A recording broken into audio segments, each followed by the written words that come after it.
termasuk puncak sabar, kalau berhubungan dengan hukum Allah, tidak berkeluh kesah kecuali kepada Allah. Itu puncak kesabaran. Puncak kesabaran dalam hubungan dengan Allah, misal Allah kasih penyakit, ya, berhubungan dengan Allah, tidak berkeluh kesah kecuali kepada Allah. Puncak kesabaran kalau cobaannya dari manusia, difitnah, digibah, diganggu, dibenci, tidak membalas keburukan mereka dengan keburukan. Itu puncak kesabaran. Sekali lagi, kalau berhubungan dengan haknya Allah, puncak kesabaran, artinya yang paling banyak pahalanya, tidak berkeluh kesah kecuali kepada Allah. Udah sakit, hanya menyebutkan kepada Allah. Kalaupun misalnya dia harus konsultasi sama dokter, dokter yang tahu. Tidak ada semua orang tahu. Ada orang subhanallah flu, satu kampung semua tahu kalau dia flu. Semua tahu. Semuanya keluh kesah. Dan puncak kesabaran, kalau cobaan dari manusia, tidak membalas keburukan mereka dengan keburukan. Jangan dia gunjing kita, kita gunjing juga. Jangan dia fitnah, kita fitnah. Jangan dia benci, kita benci. Sama-sama bodoh ini berarti. Balaslah kebodohan dengan kepintaran dan kecerdasan. Senyum, bijaksana. Tidak perlu sama sekali kita membalas kebodohan dengan kebodohan. Nabi SAW mengajarkan kepada kita akhlak yang luar biasa. Saya kadang-kadang kalau baca sejarah beliau itu, coba terapkan dalam kehidupan sehari-hari, luar biasa manusia ini. Wajar Allah Subhanahu wa ta'ala memilih sebagai penutup para nabi dan rasul. Beliau sudah diganggu, dilemparin kotoran, dilempar batu segala macam, sabar. Enggak melawan, karena dia tahu, Nabi SAW tahu orang-orang ini bodoh, dibiarin saja. Dan pada saat pembebasan, itu di Mekah ya, pada saat pembebasan kota Mekah terjadi, ada 10 orang dari orang kafir yang Nabi SAW bilang, dimanapun kalian temui 10 orang ini bunuh. Penjahat berat. Karena Nabi SAW waktu mau masuk ke Mekah, beliau bilang kepada Abu Sufyan, siapapun yang masuk ke rumahmu, hai Abu Sufyan, aman. Siapa yang masuk ke masjid, aman. Kata Abu Sufyan, rumahku masih kecil, masjid masih kecil ya Rasulullah. Karena dia sudah syahadat waktu itu. Kata Nabi SAW, siapa yang menutup pintu rumahnya, dia aman. Nanti kalau pasukan muslim masuk ke Mekah, dia nggak ada di jalan, dia dalam rumah aman, nggak akan diganggu. Tapi kalau di jalan ini, bebas hukumnya. Bisa dibunuh, bisa segala macam. Kata Abu Sufyan, kalau ini luas. Dia pun pulang sampaikan kepada orang-orang Mekah masalah itu. Tapi Nabi SAW titip pesan pada pasukan. Siapapun yang kalian temukan masuk masjid haram, ke rumah Abu Sufyan, masuk ke rumahnya masing-masing tutup pintu, jangan ganggu. Kecuali 10 orang.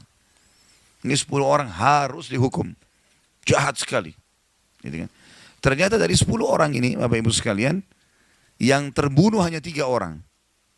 Karena mereka pun pada saat bertemu dengan Nabi SAW tidak mau minta maaf. Sombong sekali. Yang 7 orang masih dimaafin. Karena mereka minta maaf dan masuk Islam. Termasuk adalah Wahsy yang membunuh paman Nabi SAW di perang Uhud, yang menombak Hamzah dan merobek dadanya sehingga mengeluarkan jantungnya, gitu kan. Itu pembebasan kota Mekah. Nabi bilang termasuk Wahsy, dimanapun kalian temui, walaupun dia bergantung pada kiswanya Ka'bah, bunuh. Tapi ternyata waktu Wahsy dengar itu, dia langsung segera datang kepada Nabi SAW minta maaf. Lalu kemudian dia syahadat. Nabi SAW terima. Bayangkan sakit hatinya Nabi SAW pada saat itu, pamannya dibunuh. Kata para sahabat, karena Hamzah ini paman Nabi yang sangat Nabi sayangi. Karena 2 orang pamannya yang sempat masuk Islam, Abbas dan Hamzah. Hamzah yang paling besar perannya. Karena masuk Islam dari awal fase Mekah. Abbas masuk Islam sebelum pembebasan kota Mekah. Di tahun 8 Hijriah. Kata para sahabat, kami tidak pernah melihat Nabi SAW menangis terisak-isak dibandingkan pada saat dia melihat jenazah pamannya Hamzah di Uhud. Luar biasa gitu. Karena sudah tidak dikenal, wajahnya, hidungnya dipotong, darah-darah. Semuanya dadanya dirobek, segala macam lah. Hal yang buruk sekali. Yang bunuh Wahsy. Tapi waktu Wahsy datang, maafkan saya Rasulullah, saya akan syahadat. Berat ini sebenarnya. Tapi Nabi SAW mengatakan, baiklah, syahadat, selesai. Ikrimah bin Abi Jahal, anaknya Abu Jahal, ikut sama ayahnya, suka perangi Islam, gitu kan. Tapi setelah pembebasan, Nabi juga bilang, Ikrimah bin Abi Jahal dimanapun kalian temui, bunuh dia. Dia dengar istrinya Ummu Hakim masuk Islam duluan. Baru istrinya mengatakannya, Rasulullah, berikanlah keamanan kepada Ikrimah. Saya akan coba ajak dia masuk Islam. Kata Nabi SAW, silahkan. Padahal ini tadi orang musuh Islam, suka perangin Islam. Sampai waktu pembebasan kota Mekah pun, banyak orang masuk Islam. Ikrimah masih keluar dari kota Mekah, masih bentuk pasukan menyerang muslimin. Tapi subhanallah, hati Nabi SAW mulia. Memaafkan, didahulukan. Karena memang Islam menyuruh kita itu ya. Dan sudah pernah saya jelaskan, kalau orang pun menyakiti atau menyakiti kita, yang paling pertama perintah agama apa? Maafkan. Itu dulu. Nah, misal kalau orang menggibah, orang menggunjing ya, fitnah, yang paling pertama maafin. Baik Ustaz, kalau saya maafin, bagaimana dia? Ya, apakah dia akan lepas dari hukuman Allah? Jawabannya tidak.